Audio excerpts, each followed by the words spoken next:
So I'm Charbax from ArenDevices.net, and we're here at LeWeb 2011 with Gabe Rivera. And so you do Techmeme, and basically you influence what people think about technology, right? It has a role. You like people still use their brains, but Techmeme provides a lot of fodder. How come people are just like loving Techmeme so much? I think it's because there are too many good news sites and there's too much happening, and they want a quick way to see what's essential, and they like that it's so short. There's like a beginning and there's an end, and if you read all that, if you scan over it, you probably are informed about what's going on. So there's a future in websites still? I mean, it's a website. Like media websites? I think so. I don't think lots and lots of people are going to get rich in reporting tech news or even reporting news, but some will do well, and we'll be there to summarize the best of it. Have you thought of doing a video Techmeme? I've thought of it. I've thought of everything.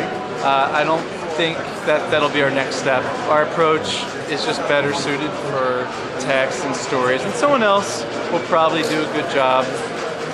Someone else who focuses on that will probably do a better job in video aggregation.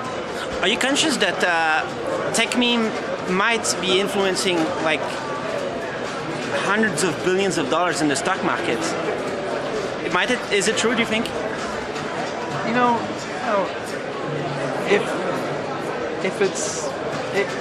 It could be true, but maybe it's true in the short term. What's true usually comes out and is understood by the market in the long term. So you can't change reality in the long term. There were some stories, a few tweets, or I don't remember, some articles some people wrote, and some stock just went down like crazy, and it was a wrong rumor. We usually can't be the initial trigger because we don't write stories. We only link to them. We only, surface them. And some of the websites that can move markets usually have a good readership in the first place. So they don't really depend on us. So how can we trust that your taste algorithm is perfect? I don't think anyone trusts that it's perfect. In fact, I would say we make mistakes from time to time. But I don't think anyone does a better job at giving the rundown, the synopsis of what's going on. I don't think anyone does as good a job as us. So I think they just rely on us, and as a result, we try hard to be good stewards of that attention, to do a good job and be responsible. But we don't always get everything right. But do you make a decision in terms of, let's say, for example, how many Apple positive and negative stories are listed? Oh, that was you yesterday. Yeah, because I have this thing about Apple, and I'm a little bit, for example, when the iPhone 4S came out. Yeah. My experience looking around my Google Reader was that there was a lot of negative stuff going on, but on Techmeme, it seemed you were only listing the positive stuff. Huh. Is that possible?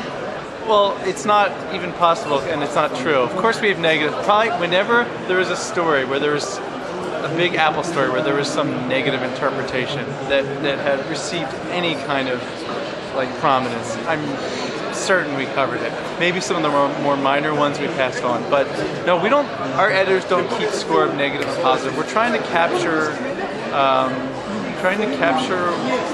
the voices that will probably change minds, that will resonate, and let's in fairness to Apple.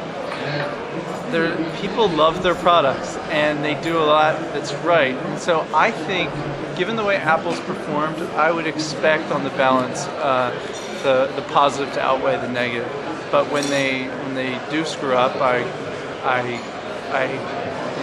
would expect that to be on there. Wouldn't it be a cool feature in the preference and Techmeme to be able to say, hey, I would like to have it more skewed towards Apple hating articles or Apple fanboy articles, and Android, you want more Android stuff, maybe you can have an Android version of Techmeme. And it'd probably be cool for other people because we've heard that suggestion, we've heard it 10 different ways.